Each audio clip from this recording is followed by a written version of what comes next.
Merci d'écouter cet enseignement de Dali et Patience Tambo. Notre but est d'apporter une compréhension de la foi en Dieu et de créer un changement. Maintenant, écoutez la parole de Dieu partagée avec savoir et simplicité et laissez-la changer votre vie. Once for always, for my freedom, I will boast in Christ alone, His righteousness. Nous vous saluons tous dans le nom de notre Seigneur Jésus-Christ. Bienvenue à notre émission Les Héros de la foi. Nous continuons avec notre thème. Le diable qui a combattu vos parents vous combattra aussi. C'est la troisième partie aujourd'hui. J'aimerais vous parler des attaques ministérielles. Les attaques ministérielles. Bien-aimés, le diable attaque l'Église avec détermination plus que toute autre chose sur la terre. J'aimerais que cette partie, les hommes de Dieu, le pasteur, le prophète, les évangélistes, tout celui qui a un ministère, ouvrez grandement vos oreilles pour écouter. Je disais que le diable attaque l'Église avec détermination plus que toute autre chose sur la terre. Malheureusement, la plupart des hommes de Dieu ignorent cette vérité. Beaucoup de ministres de Dieu sont sur le champ de bataille où ils sont devenus eux-mêmes des victimes. C'est la raison pour laquelle vous entendez des scandales partout dans l'Église. C'est pourquoi certains hommes de Dieu qui sont respectés pour leur bonne doctrine et sainteté, soudainement, ils changent et commencent à prêcher des fausses doctrines. Il y a des hommes de Dieu très respectés dans ces pays, mais brusquement, vous entendez qu'ils sont impliqués dans des péchés graves tels que l'homosexualité et autre chose. Pourquoi? C'est ce qu'on appelle les attaques ministérielles. Le diable attaque l'Église plus que toute autre chose. Par conséquent, les serviteurs de Dieu sont sur la liste du diable, sont le numéro 1 sur la liste de l'ennemi. Lorsque Dieu vous appelle au ministère, vous devez savoir que vous êtes l'ennemi numéro 1 du diable. Et pour comprendre comment fonctionnent les attaques ministérielles, j'aimerais commencer par vous expliquer ce qu'on appelle les deux esprits dans le même vase.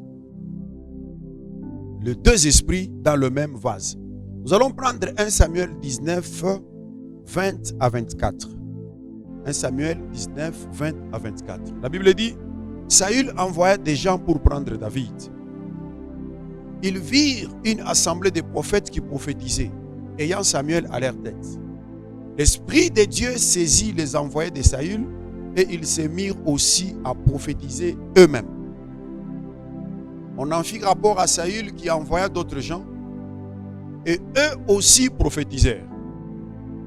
Il en envoya encore pour la troisième fois et ils prophétisèrent également. Alors Saül alla lui-même à Rama. Arrivé à la grande citerne qui est à Sékou, il demanda où sont Samuel et David. On lui répondit, ils sont à Najot près de Rama. Et il se dirigea vers Najot près de Rama. L'Esprit de Dieu fut aussi sur lui et Saül continua son chemin en prophétisant jusqu'à son arrivée à Najot près de Rama. Le verset 24, il dit, il ôta ses vêtements et il prophétisa aussi devant Samuel et il se jeta nu par terre tous ces jours-là et toute la nuit. C'est pourquoi l'on dit, Saül est-il aussi parmi les prophètes? Bien-aimés frères et sœurs, lorsque vous regardez attentivement certains hommes de Dieu, vous verrez la manifestation de deux esprits conflictuels en eux. Certains serviteurs utilisés puissamment par Dieu sont aussi utilisés puissamment par le diable. On dirait qu'il y a en eux deux esprits conflictuels. Comment expliquer? Le même prophète qui disait des choses exactes hier arrive à prophétiser les mensonges aujourd'hui. Nombreux sont des serviteurs de Dieu qui ont ce qu'on appelle deux esprits dans le même vase. Dans le texte que nous venons de lire, nous voyons l'histoire de Saül qui décide d'arrêter David. Vous connaissez bien cette histoire. Alors il envoie les gens pour l'arrêter. Mais la Bible dit, les gens qu'il a envoyés, c'était des soldats, ce n'étaient pas des prophètes. Ils arrivent là où était David. Ces gens ont commencé à prophétiser au lieu de l'arrêter. Ce n'étaient pas des prophètes. c'est des messieurs, soldats, qu'on envoie arrêter David. Mais l'Esprit de Dieu qui était sur David tomba sur eux et il commença aussi à prophétiser. Saül envoie le deuxième groupe, le troisième groupe, c'était même résultat. Tous ces gens-là, dès qu'ils arrivent, ils commencent aussi à prophétiser. C'est ainsi que Saül, voyant que ces gens qu'il a envoyés ne revenaient pas, il décida d'y aller lui-même, en personne. Mais la Bible nous dit quoi? Comme ces soldats, Saül fut saisi par l'esprit. Il prophétisa aussi toute la journée et toute la nuit. Maintenant écoutez. Au moment où Saül est en train de prophétiser, Dieu l'avait déjà quitté. Donc l'esprit de Dieu n'était pas sur lui. Donc si l'esprit de Dieu n'était pas sur Saül, comment arrive-t-il à prophétiser? Et la Bible dit, il a prophétisé des choses exactes au point que les gens commençaient à se demander s'il était réellement prophète. Le verset 24 dit, c'est pourquoi l'on dit, Saül est-il aussi parmi les prophètes? Bien-aimé, l'esprit de Dieu n'était plus avec lui. Mais il arrive près de Rama. Et la Bible dit, il commence à prophétiser. Il ne joue pas, il prophétise des choses exactes au point que la Bible se pose des questions si Saül était aussi parmi les prophètes. Maintenant, regardez autre chose. La Bible dit que Saül ôta ses vêtements et il se jeta nu par terre tous ces jours-là et toute la nuit. Il a prophétisé, oui, mais le même Saül, nous le voyons nu. Il se déshabille, il enlève ses habits, il a prophétisé toute la journée, nu, et toute la nuit, nu. Quel est l'esprit qui les déshabille? Quel est l'esprit qui les garde nus toute la nuit? Avez-vous déjà vu un prophète loin de Dieu qui prophétise nu? Quel est cet esprit qui l'a poussé? Ce n'était pas l'esprit de Dieu qui les déshabille, bien sûr. Nous voyons la même personne qui prophétise des choses exactes au point que tout le monde se demande s'il est prophète. Mais nous voyons encore la même personne qui se déshabille. Donc il y avait en lui deux types d'esprits qui se manifestaient au même moment. Il y avait en Saül l'esprit de Dieu qui se manifestait, mais au même moment l'esprit du diable qui se manifestait. Bien-aimés, lorsque vous regardez attentivement, vous verrez la manifestation de ces deux esprits. Et c'est ce qui arrive dans la vie de plusieurs serviteurs de Dieu. Nous parlons des attaques ministérielles. Plusieurs serviteurs de Dieu manifestent ces deux types d'esprits en eux. Vous le trouvez aujourd'hui en train de prêcher avec force et vous le trouvez demain en train de boire. Il y a une manifestation de deux esprits conflictuels dans le même vase. Ceci nous amène à poser des questions telles que comment un homme peut être à un moment donné dans le royaume de Dieu et en même temps dans le royaume des ténèbres? Comment un homme peut déclarer ainsi dit le Seigneur sous l'onction du Saint-Esprit et être en même temps sous l'influence des forces démoniaques? Il dit ainsi par l'Éternel, il vous donne les messages par l'onction, mais la même personne est sous l'influence démoniaque. Oh, écoutez-moi bien aimé. Il est possible que l'Esprit de Dieu et les forces démoniaques cohabitent côte à côte dans une personne. Retenez cela. Beaucoup d'hommes de Dieu savent qu'ils ont besoin de la délivrance, mais ils font semblant. Ils prêchent l'évangile, mais ils ont de sérieux problèmes. C'est possible que l'Esprit de Dieu et les forces maléfiques cohabitent côte à côte dans une personne. C'est ce qu'on appelle la manifestation des deux esprits conflictuels dans le même vase. C'est pourquoi vous remarquerez que certains hommes de Dieu n'aiment pas le ministère de la délivrance. La vérité est qu'il y a quelque chose dans ces hommes de Dieu qui résistent à la délivrance. Ils vous diront non, non, nous les choses là de délivrance, on n'aime pas, nous c'est la parole. Bien aimé, avez-vous remarqué qu'il y a des pasteurs qui dirigent les gens dans la prière, mais qui ne prient pas eux-mêmes? Remarquez, vous verrez que la plupart des pasteurs qui disent aux gens priez, priez, eux-mêmes ne prient pas.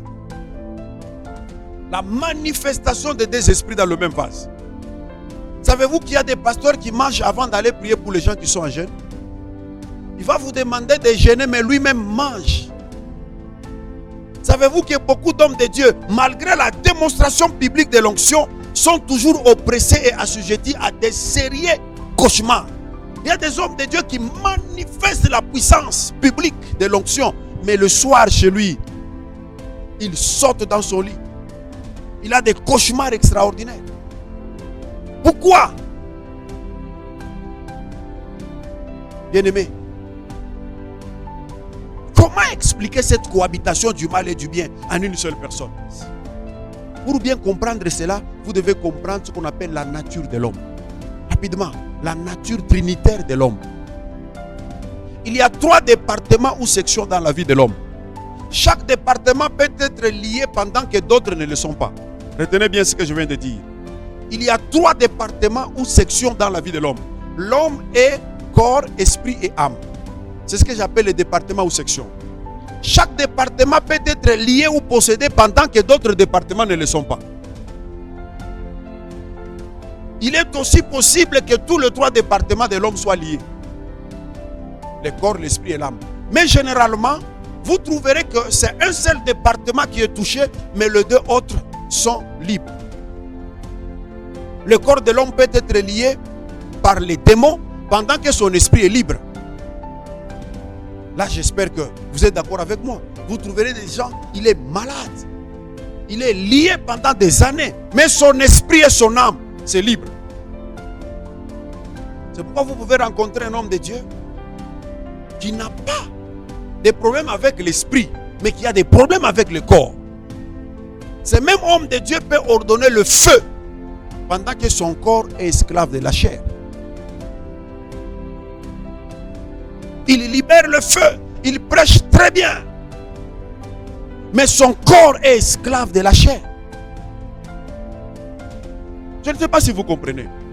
On raconte l'histoire d'un grand homme de Dieu charismatique. Il est allé voir un autre homme de Dieu pour la prière. Cet homme avait un problème secret, un problème caché. Il avait un attachement fort à la cigarette. Il dit avoir fourni des efforts pour arrêter, mais ça n'a pas marché. Vous voyez, un grand homme de Dieu, il prêche à des milliers de personnes, mais il est lui-même possédé par l'esprit des cigarettes. C'est-à-dire, le corps est attaqué pendant que son esprit est libre. Ceci explique pourquoi certains hommes de Dieu quittent l'adultère et vont directement prêcher à l'église et les choses se passent quand même bien. Vous pouvez avoir des problèmes dans la chair pendant que les os et les sangs n'ont aucun problème. Votre âme peut être attaquée pendant que votre esprit est libre. Bien-aimé, c'est très important de comprendre la nature de l'homme, la nature trinitaire de l'homme, le fonctionnement de l'homme. Généralement, quand nous parlons des attaques, quand nous parlons des possessions démoniaques, c'est-à-dire l'homme peut être possédé dans son entièreté ou une partie de lui. C'est ainsi, c'est ce qui permet la cohabitation de 2 esprits dans le même vase. Parce que vous pouvez trouver, quand vous lisez la Bible, il paraît que l'apôtre Paul avait des soucis de santé. Lui-même, Paul, qui faisait des miracles, qui guérissait les malades. La Bible nous fait voir qu'il avait des soucis, il avait des problèmes de santé. Donc le corps peut être touché pendant que l'esprit et l'âme sont libres. C'est cette nature de l'homme qui permet ce qu'on appelle la cohabitation des 2 esprits conflictuels en une seule personne. Et c'est ainsi vous voyez les hommes de Dieu. Aujourd'hui, il prêche, c'est un grand homme de Dieu, mais demain vous le voyez dans un bar. Il y a en lui la manifestation des 2 esprits conflictuels. Il y a ce qu'on appelle une partie de lui est possédée, une partie de lui est sous le contrôle démoniaque, mais l'autre ne l'est pas.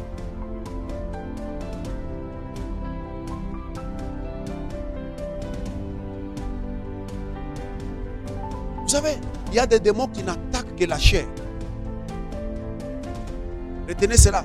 Il y a des démons qui n'attaquent que la chair. Ils ne peuvent pas attaquer l'esprit et l'âme. Eux s'occupent de la chair. Et la manifestation de ces démons, c'est la fornication, l'adultère, l'homosexualité, la masturbation. Donc vous êtes attaqué par les démons de la chair. Lorsque la chair d'un homme de Dieu est attaquée, vous remarquerez qu'il prêche très bien, mais il a un faible pour les femmes. Il prêche très bien. Parfois, il prophétise. Mais il a un problème avec les femmes. Retenez qu'il y a aussi des démons qui n'attaquent que l'âme. Lorsque l'âme est attaquée, vous remarquerez 3 choses. Premièrement, les pensées souillées. Deuxièmement, une faible volonté. Et troisièmement, l'incapacité de contrôler vos émotions. Savez-vous qu'il y a des serviteurs qui ne font pas l'adultère physiquement avec les femmes d'autrui, mais ils le font chaque jour dans leurs pensées avec les femmes d'autrui. Donc l'âme de cet homme de Dieu est déjà touchée. Lorsque votre âme est attaquée, vous avez des pensées souillées, vous avez une faible volonté, vous êtes incapable de contrôler vos émotions. Et troisième catégorie, il y a aussi des démons qui n'attaquent que l'esprit. C'est les plus dangereux. Il y a des démons qui n'attaquent que l'esprit. Il y a 3 domaines de l'esprit que les démons attaquent souvent. C'est la connaissance, la conscience et la communication. Lorsque les démons attaquent l'esprit d'une personne, vous remarquerez le manque de connaissance malgré les enseignements. C'est pourquoi Osée 4, il nous dit, je crois 4 6, il dit, mon peuple périt par manque de connaissance. Lorsque les esprits attaquent, les démons attaquent l'esprit humain, vous remarquerez le manque de connaissance. Parce que les démons qui attaquent l'esprit s'intéressent plus à la connaissance, à la conscience et à la communication. Bien-aimés frères et sœurs, si vous comprenez la nature trinitaire de l'homme, facilement, vous pouvez comprendre comment les 2 esprits conflictuels peuvent cohabiter dans une même personne. Nous avons vu que Saül, au même moment, il prophétise sous l'onction. Au même moment, il y a des esprits impurs qui se manifestent, qui se déshabillent. Nombreux sont des hommes de Dieu qui manifestent ces choses dans leur vie. Au même moment, il prêche, il délivre les gens, mais le soir, dès qu'il finit le soir, il fait des bêtises extraordinaires. Quand vous remarquez attentivement cet homme de Dieu, vous verrez qu'une partie de lui est contrôlée par l'ennemi. Rapidement, parlons maintenant des domaines des attaques ministérielles.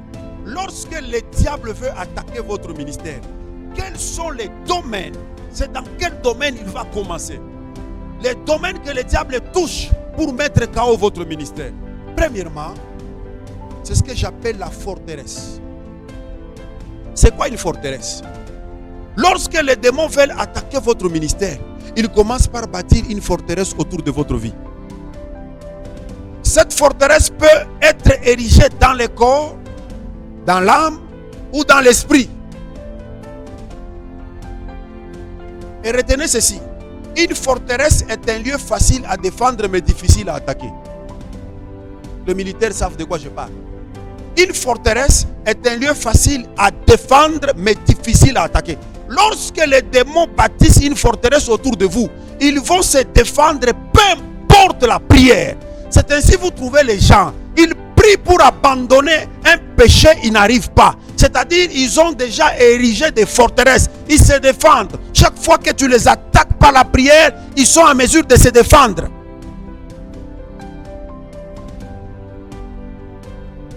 Comment un homme de Dieu n'arrive pas à abandonner la cigarette? Comment un homme de Dieu n'arrive pas à abandonner l'adultère? Ceci veut tout simplement dire que les démons ont bâti une forteresse qui empêche à cet homme de Dieu, malgré la prière, d'abandonner ou de quitter cette vie-là. D'autres serviteurs ont des forteresses dans leur corps. Ils sont juste des cadavres ambulants. Mais ils peuvent quand même prêcher, ils peuvent parler en langue. Mais le corps, le diable a bâti des forteresses. Il y a des hommes de Dieu qui sont malades, sérieusement malades. C'est des cadavres. Parce que le diable a érigé des forteresses. Lorsque l'ennemi veut vous détruire ou détruire votre ministère, la première des choses, il va faire ce qu'on appelle bâtir une forteresse autour de votre vie. Deuxième chose, c'est ce qu'on appelle la puissance des mariages. Lorsque le diable veut détruire le ministère d'un homme de Dieu, lorsque le diable veut mettre KO un homme de Dieu, il va toucher sa vie conjugale, le mariage. les démons attaquent plus les hommes de Dieu dans le domaine du mariage.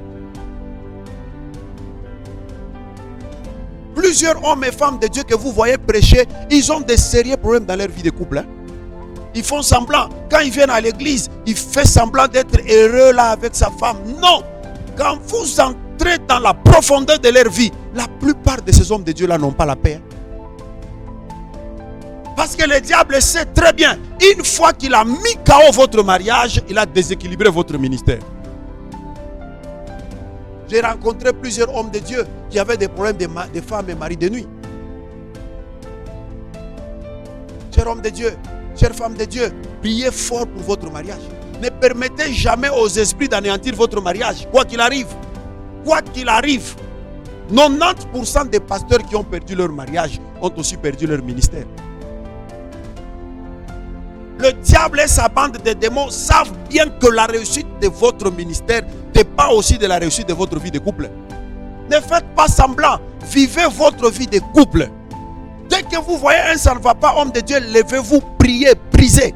Parce qu'une fois que la vie de couple n'est pas stable, le ministère ne sera pas stable. C'est ainsi que vous voyez les hommes de Dieu divorcer, se remarier encore et encore et encore et encore et encore. Regardez-le très bien. Ils finiront dans la honte. Une fois que le diable réussit à détruire votre mariage, croyez-moi, cher homme de Dieu, le ministère c'est pour bientôt. C'est pourquoi vous devez être très souple.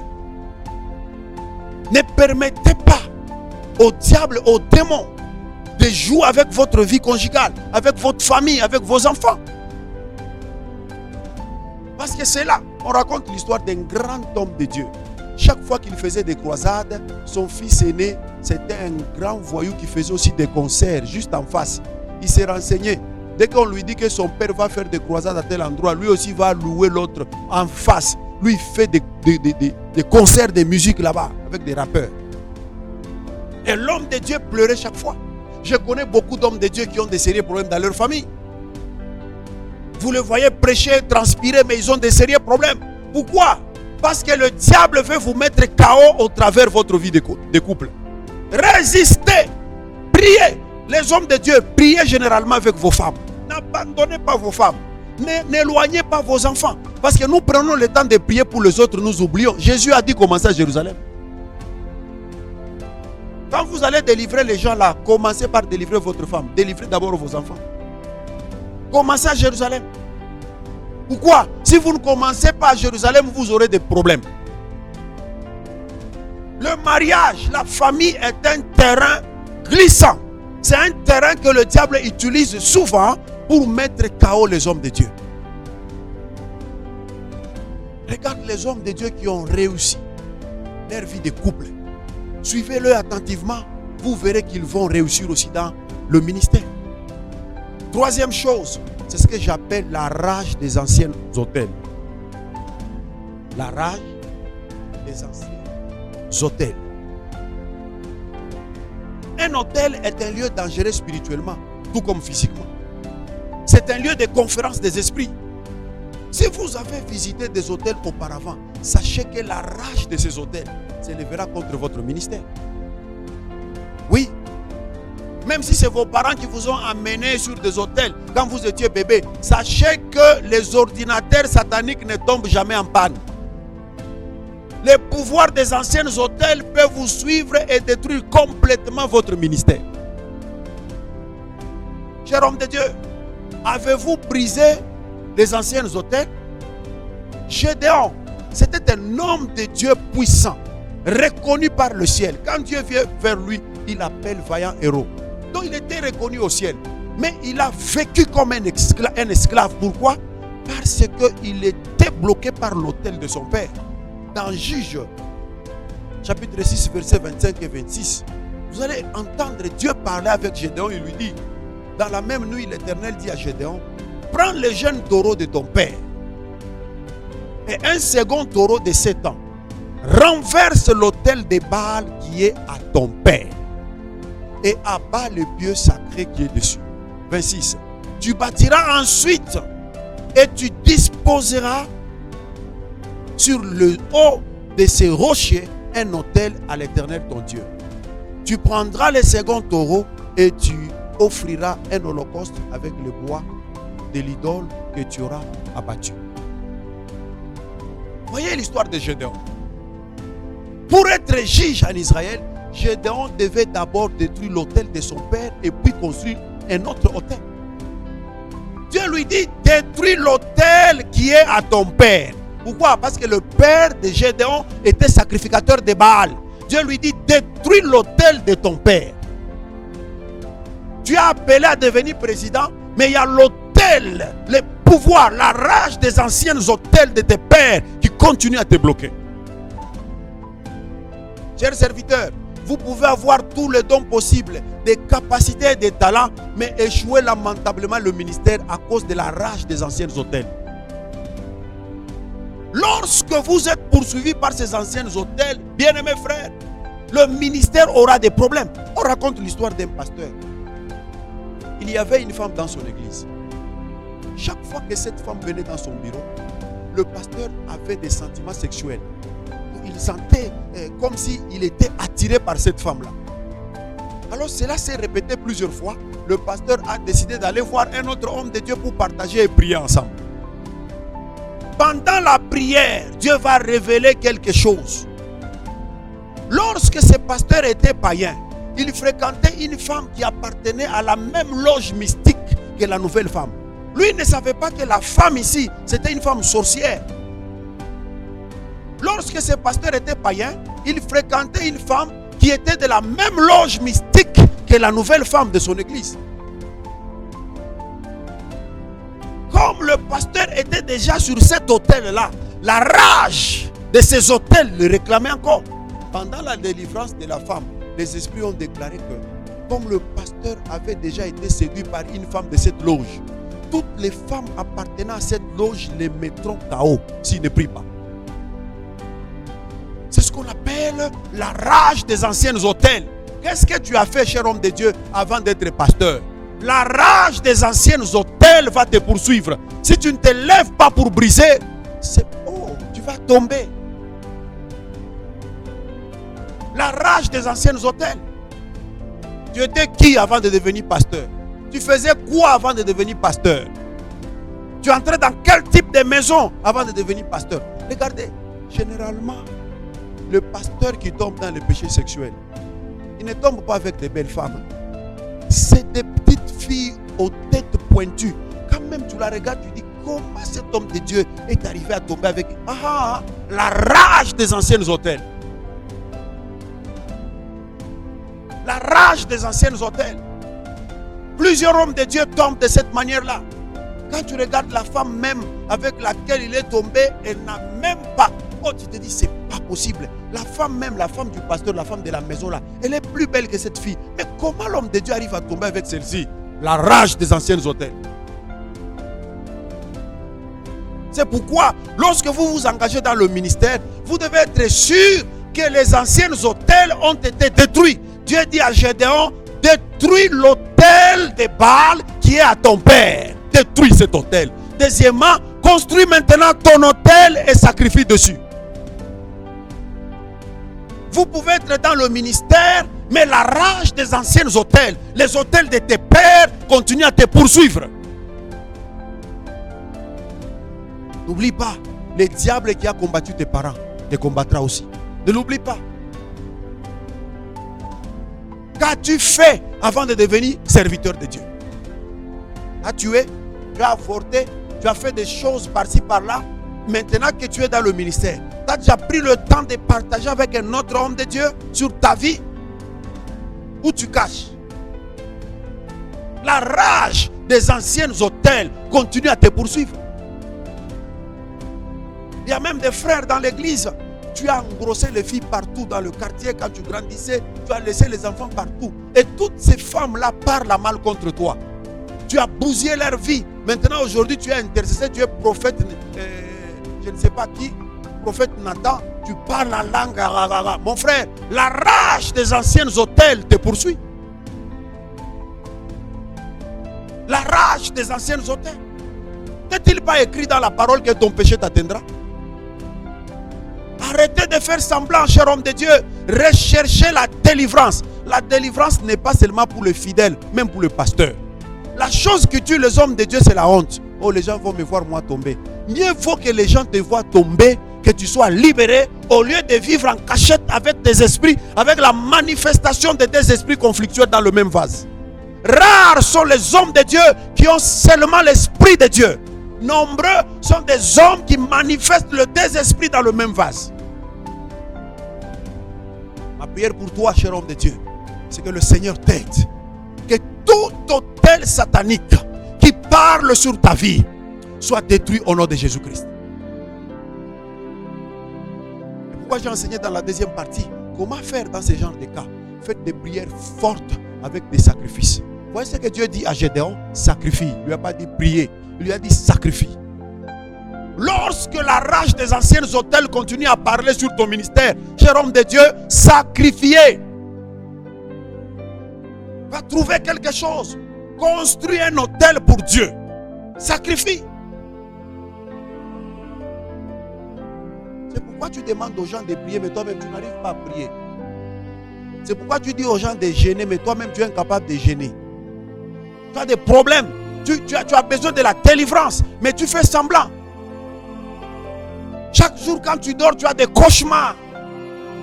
La santé n'est pas bonne, mais tu fais semblant. Tu prêches, mais tu es malade. Cherche la délivrance.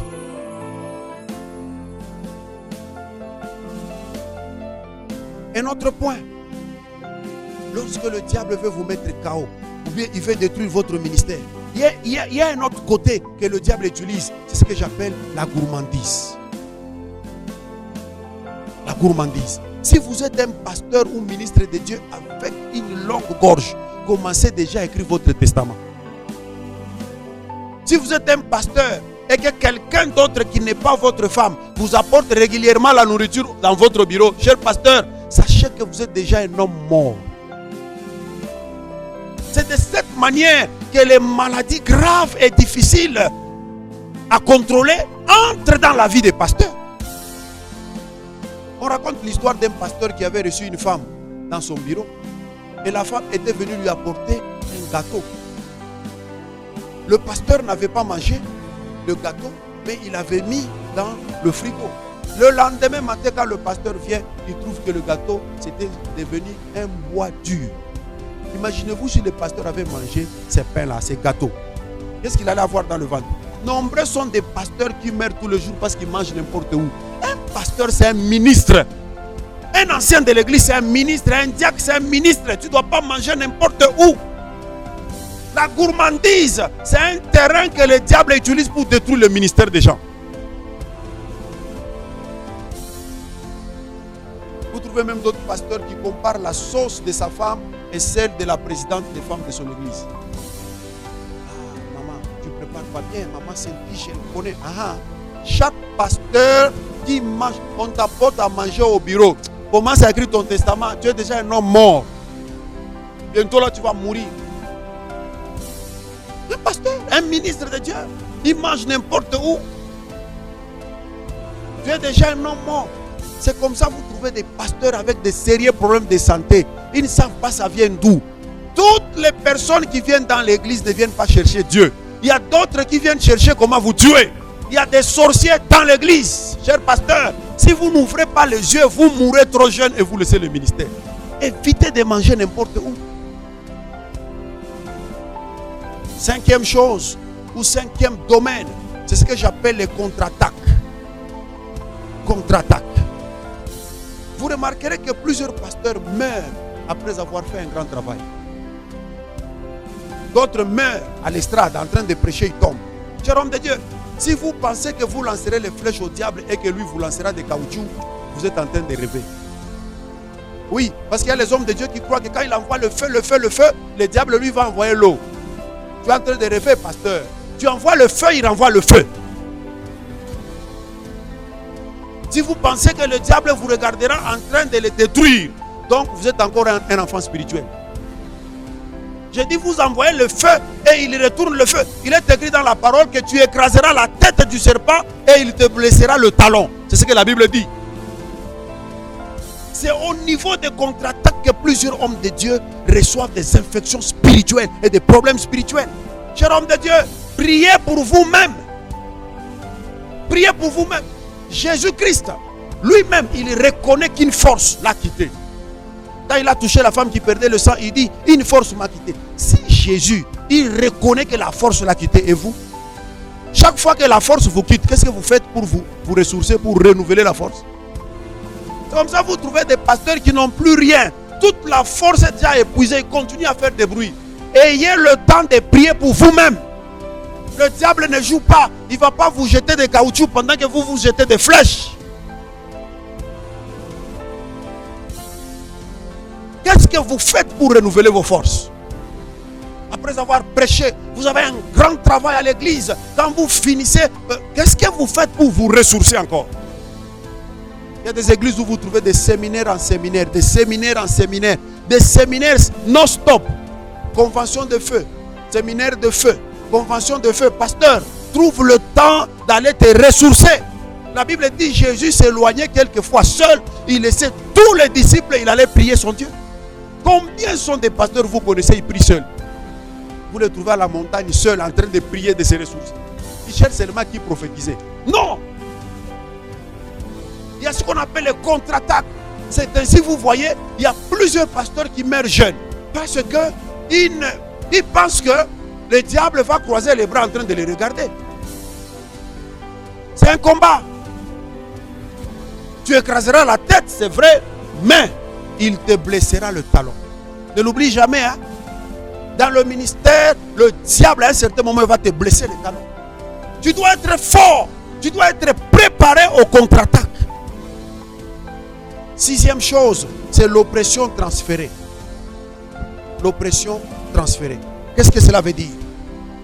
Vous allez à une école biblique, le recteur de l'école a 4 femmes. Et c'est celui-là qui vous ordonne pasteur. Comme celui qui vous a ordonné est mari de 4 femmes. Vous savez, il vous a transféré quoi? Il vous a transféré l'esprit d'impudicité au même moment.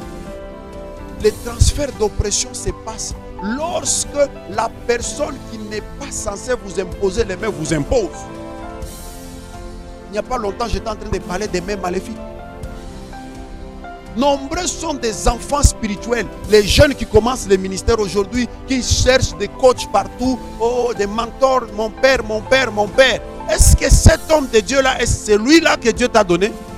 Il est écrit dans Jérémie, je crois, chapitre 3, verset 15, il dit, je vous enverrai des pères. Un père spirituel, on ne le choisit pas, c'est Dieu qui l'envoie vers vous. Sinon, vous trouverez quelqu'un qui va faire le transfert des oppressions.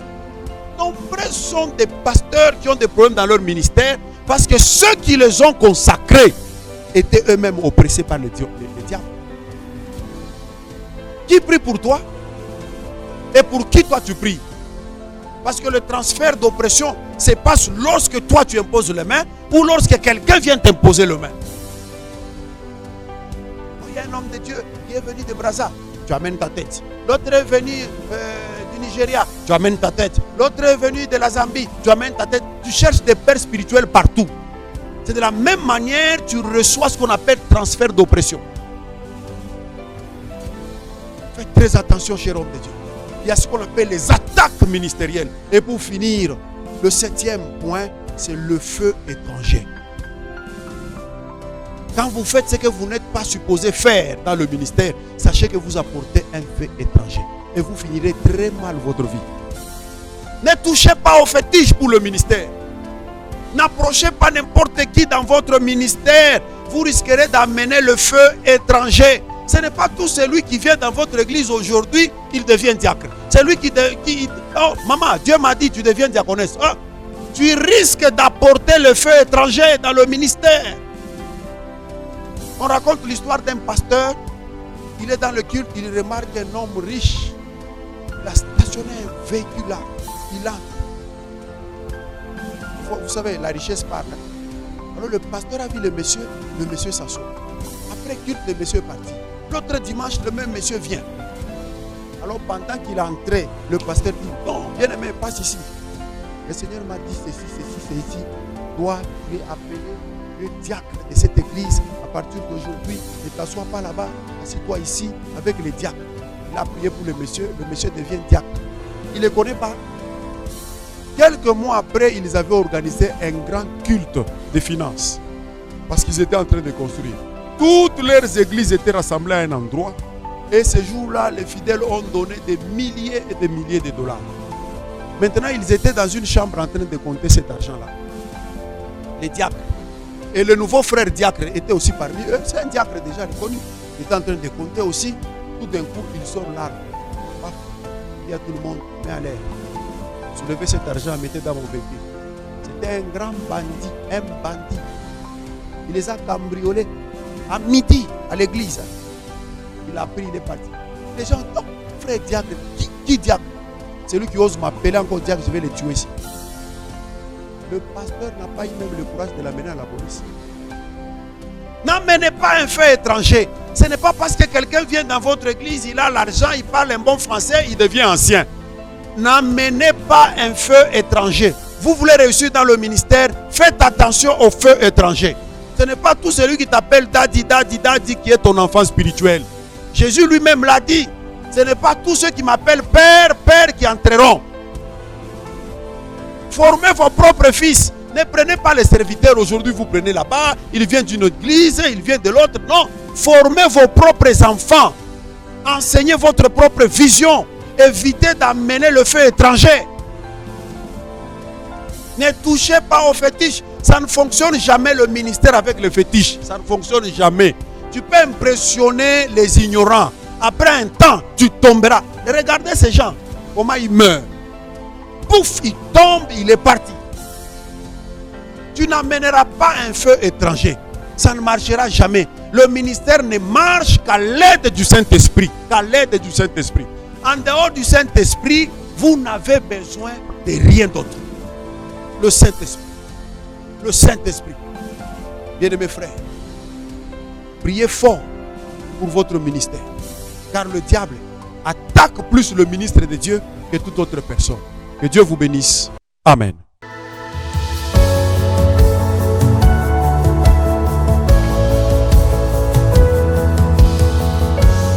Come on, let's make this our confession tonight. All I have because of Jesus. All this pride.